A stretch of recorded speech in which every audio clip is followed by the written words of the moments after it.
how to build a relationship with your spirit guides. Whether you want to deepen your connection with your spirit guides, are new to the spirit guide world, or better want to trust your intuition or build confidence in your relationship with your spirit guides, this video is for you. In this video, I'm going to share with you 3 simple tools to help you develop and deepen your relationship with your spirit guides so that you can move from a world that is ordinary to extraordinary.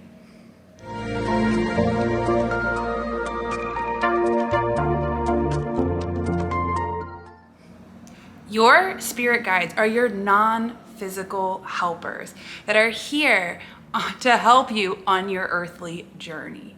Now, just like any relationship that we have, the more that we attend and water and pay attention and intentionally develop a relationship with our spirit guides, the more guidable we come, the more that we get out of overthinking, and the more that we can find these magic moments for help and support. So before I go any further, hi, I'm Sonia. I'm a 4th generation intuitive, and I teach you how to plug back into your innate divine self, your intuition. And if you are new here, welcome. I'm so glad you're here. Don't forget to hit subscribe and that little bell notification because I release new videos every week. If you're returning, welcome back. I'm so happy to see you here. So enough with housekeeping. Let's get into how to really deepen our relationship with our spirit guides. So the very first thing that I want to say is that you innately have a whole constellation of spirit guides. These are your ancestors who have passed, your guardian angel who is here to protect you. We have runners. These help us find parking spots or help us find our keys. We have the ministry of angels who can help us with specific projects. Now, before we get overly bogged down, especially if you're new to the spirit guide world, I want to remind you that when we connect with our spirit guides, it doesn't come through the portal of our intellect. It comes through the portal of our heart space and our intuition. So it's not necessarily important that you have to be specific in your request. Now, developing a relationship with our spirit guides as a way and an act not only of self-love, but as an act of being able to turn things over to something higher than ourselves. In our world, we get so caught up in the intellect, we get so caught up in the physical plane that we forget that we can really, not only in raising our own vibration, but we can really ask for a lot of help. And I mean that in so many ways. I find that so many empathic, intuitive people are really good helpers, but often we can block help because it's something that's not always natural for us. So my very first thing in connecting with your spirit guides is first to remember that you are spirit. You are not your job. You are not your accomplishments. You are not your body. You are spirit. And the moment that we start to place our attention move our attention from the physical world and start to raise our vibration, our attention, remembering that this is a body, this is just our space suit, as my Nana would say. It instantly raises our vibration so that it makes it easier to connect with the spirit world.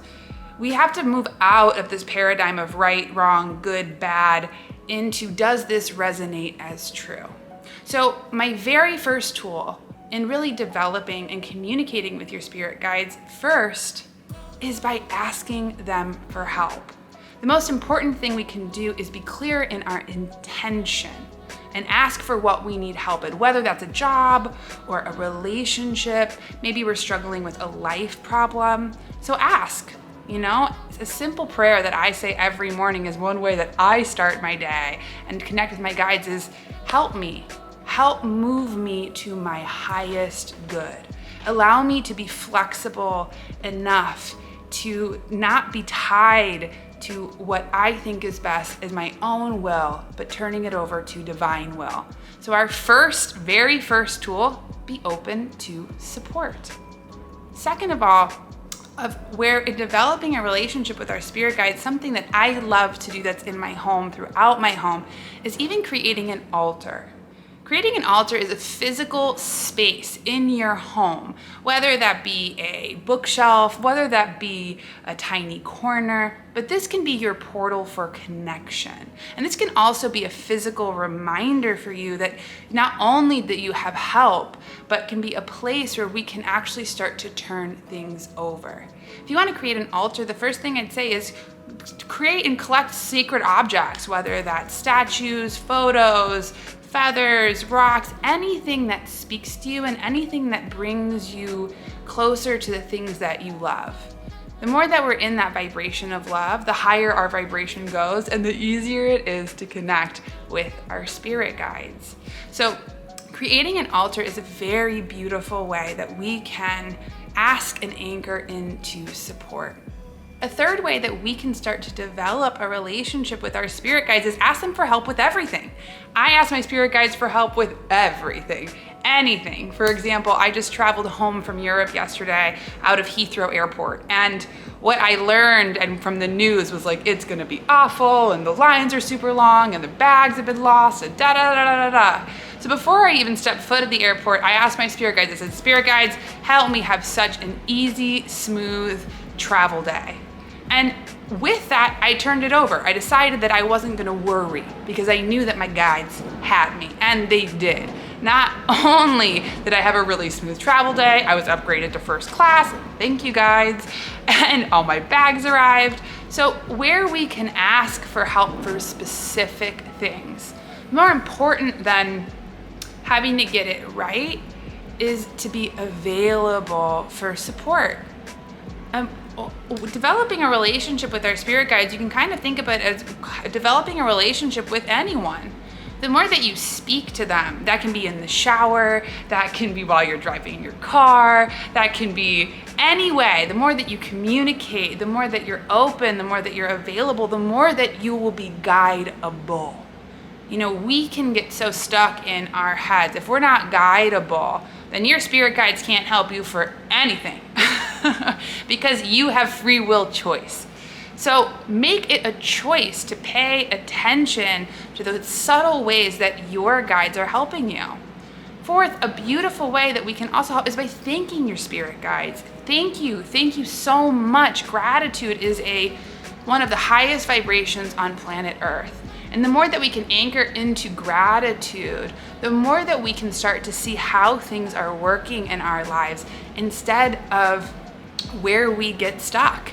You know, gratitude not only, it's like our spirit guides rejoice when we say gratitude, when we have gratitude. You know, another beautiful way, spirit loves beauty. And first that recognizes that you yourself are beautiful just as you are. And even surrounding yourself in beauty, music, art, having a fresh bouquet of flowers. These are all treats that you can say for yourself, but not only that, but your own spirit guides. Last but not least, talk about them.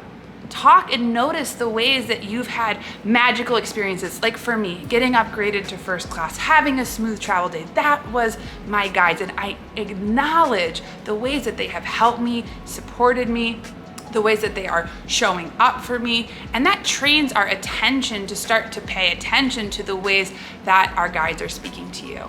And for you, go throughout your life, maybe what are the ways and the signs? For example, I've said it a lot of different times in my family, pennies are a sign of spirit. My grandfather used to flip pennies to my mom and to me because they said, in God we trust. So anytime that I see a penny on the street, anywhere, I know that that's a sign from my guides. And so I acknowledge and I'm grateful for those subtle ways that they are showing up. And most importantly, in developing a relationship with your spirit guides, don't overthink it.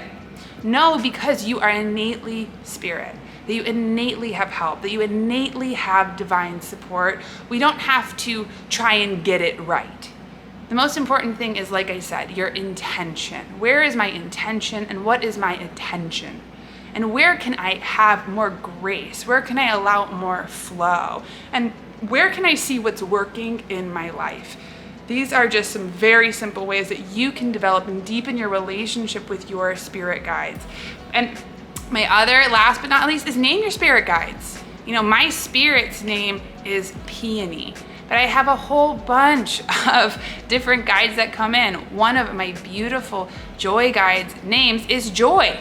And so anytime that I have a little humor, something that comes in that surprises me, I'm like, thank you, Joy, that is you. So naming your guides, you don't have to necessarily worry about getting the name right. Think of it as an energetic calling card. So call on your spirit guides, recognize that you are spirit, pay attention to the things that anchor into your heart space, build an altar and attend to it daily, bring it flowers, use it as a space of meditation, prayer. Another simple way that you can develop a relationship with your spirit guides, if you're really struggling with something that you're really worried about, pray. That's a way where we can turn things over to something bigger than ourselves, higher than ourselves. And if you're really, really struggling, another tool that I love is take a little piece of paper, write where you need help, fold it up, put it on your altar as a physical way to turn something over, saying, okay, I'm taking my hands off the reins and I'm giving it to you, I'm giving it to God, and I expect a solution. So I hope that you enjoyed this video. Please tell me the ways that you'd love to connect with your own spirit guides. Maybe that's music, dance, maybe it's your altar, anything. Please leave me a comment. Let me know what you think. And as always, check out my free spirit guided meditation that you can use to get a name for your spirit guides and your own spirit.